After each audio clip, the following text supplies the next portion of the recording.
Oh gosh, your boy Charlie Sloth, the people's prince, the best looking fat guy in the universe. And right now we are in New York City at the infamous Miss Lily's with the one and only Joey Bada. Yeah, boy. Oh, how are you, cuz? Tables have turned. You're in my city now. Tables have turned. Tables have turned, man. I'm good. How are you? I'm good, thank you, bro. I heard you passed your driving test today. I did. Got my license. Yeah, you know, same day. First time pass. You know. So what car are you gonna get now?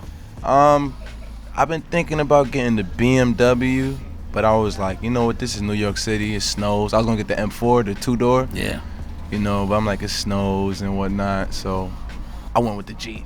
Wait. So you passed your test today? Yeah. And went straight out today and copped the whip same day? Yep. Oh, I went straight to, I just. Man, like Joey. So talking about New York City, Yeah.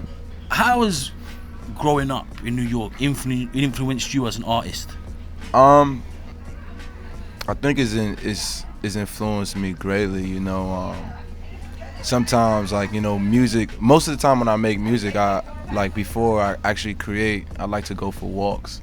You know, because the city is so alive and it's just so fast paced. Like literally just walking down one city block for me, I capture so much energy and inspiration from it. So, you know, take one city block and multiply it by, you know, many fucking city blocks, and then the population of the city is just so much people, different energies, and then, you know, it's the mecca of hip hop. It's where it all started. So, you know, for me, it's everything. It's like I got it all in me. You know, I was like, I'm born with it. So, yeah. There was a few years where East Coast music was getting overlooked, majorly. Yeah.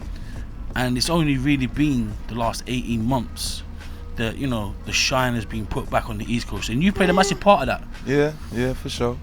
I say more than 18 months though, probably like the last 2 to 3. Yeah? Yeah, cause I definitely feel you. Like 2010, like 2009 to like 2012, East Coast wasn't getting no love at all. Like I had to resurrect the Jay-Z line. Too much West Coast dick licking. Too much West Coast dick licking, and too many niggas on a mission, doing your best Jay-Z rendition. Do you think that was down to there not being the same quality as there was historically? I feel like each region has its time, you know, where it shines and where it's like getting overlooked. You know, back in the 90s, the South was getting overlooked until Outkast came, you know. Fast forward a couple of years later, you know, the South was in the limelight. The South was getting all the shine. The South is still getting a lot of shine now. So I think it's just, you know, a timing thing in hip hop, you know. Music history period does this weird thing where like it just loops and loops and loops, you know. So the East Coast resurgence, like probably in the next 2 years, the East Coast like be getting all the love. What other artists from New York right now are exciting you, Joey? I really want to think of somebody who's not that obvious, you know, because of course I got my brothers, ASAP Mob. Yeah, I'm getting cake. Yeah, it's no debate. Yeah, I fornicate with foreign hoes that I date like every day. Hey, of course it's Action Bronson. Why you gotta act like that when I'm with you? Baby girl, you know, and then you got the greats, the legends who I run into all the time. Shout out to Styles P, Jada, you know, Chic,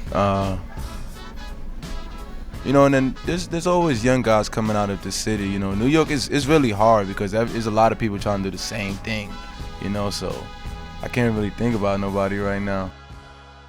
Top 3 spots to eat in New York. Okay, Miss Lily's by default. Gosh. We here. Miss Lily's by default. Bow House. Shout out to my man Eddie Wang. Third spot, I have to say Artichoke Pizza. Yeah. Artichoke Pizza is fire. All right, top 3 places to find spices in New York. Spices. Tings. Spices?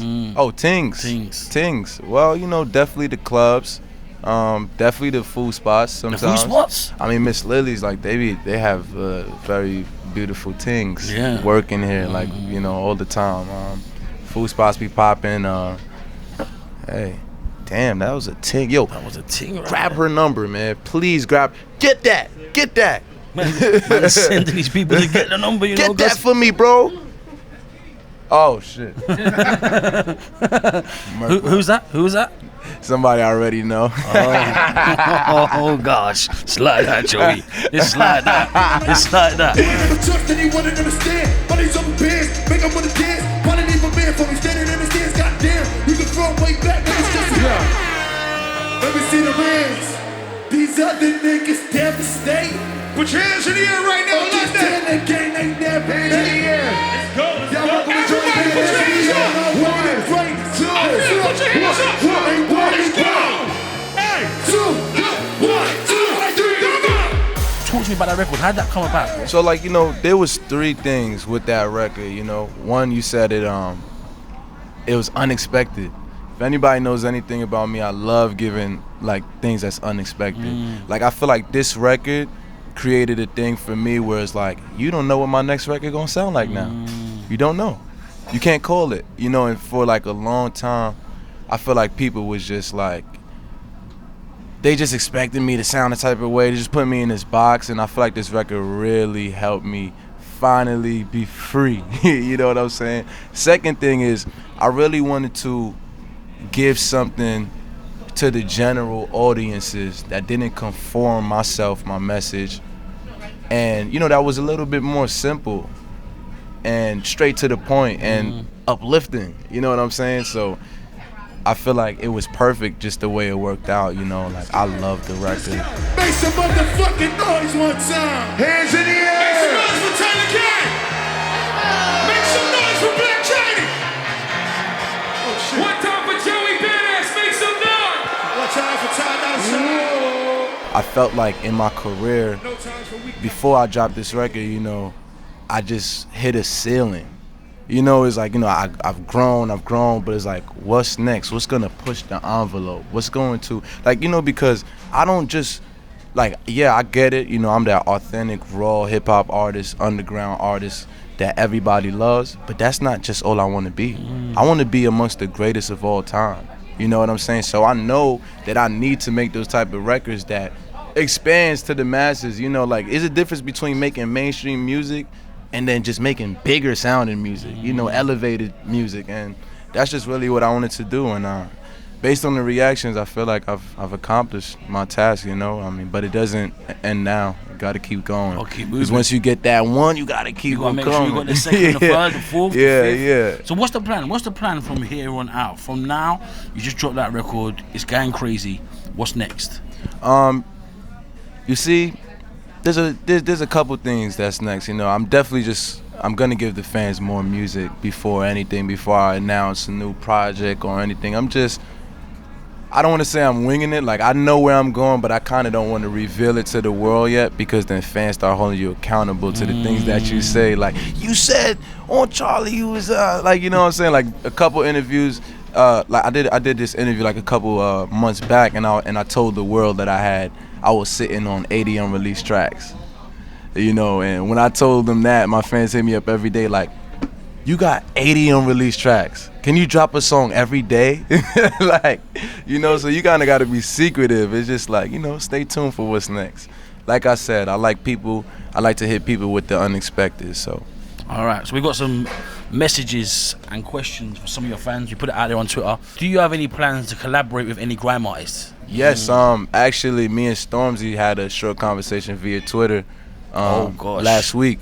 Oh, yeah, he actually retweeted Devastated. He was like, yo, I fuck with this record. Like, just off the love. We never spoke before, ever. That would be mad joint, bro. He just retweeted it off the love, so I really appreciate that. Shout out to Stormzy, word. And me and Skepta had a couple conversations, too, about working on some shit, you know, but nothing fully put into place yet. But What up-and-coming artists you want to collaborate with? upcoming artists? Let me think. I think there could be a Joey Badass Little Uzi record really soon. Really? Yeah, that's my bros. Like, you know, that's my man's. Like, I'm word. loving Uzi right now, man. Yeah, Uzi's on fire right now. I think we can make some pretty ill shit. Designer, you know, I think we got to do that for Brooklyn too. That would be lit. Yeah, for sure. That would be lit. All right, this is Crumbs. Crumbs is here, as I said. When is King Capital dropping? When the time is right, man. That's all I can really tell the world. I know people hate me for, like, I guess, you know, withholding it, but it's not the easiest thing to do, you know. And we definitely want to build ourselves to the highest point before we do, so it could get the best possible outcome. You know, because if we would have dropped it in 2012, it would have been out already, and whoever knew about it would have had it. Yeah. And that's it. But the fact that we keep building and building, it's just gonna make it bigger when it does drop. So, you know, what I can say to the fans is, we have it.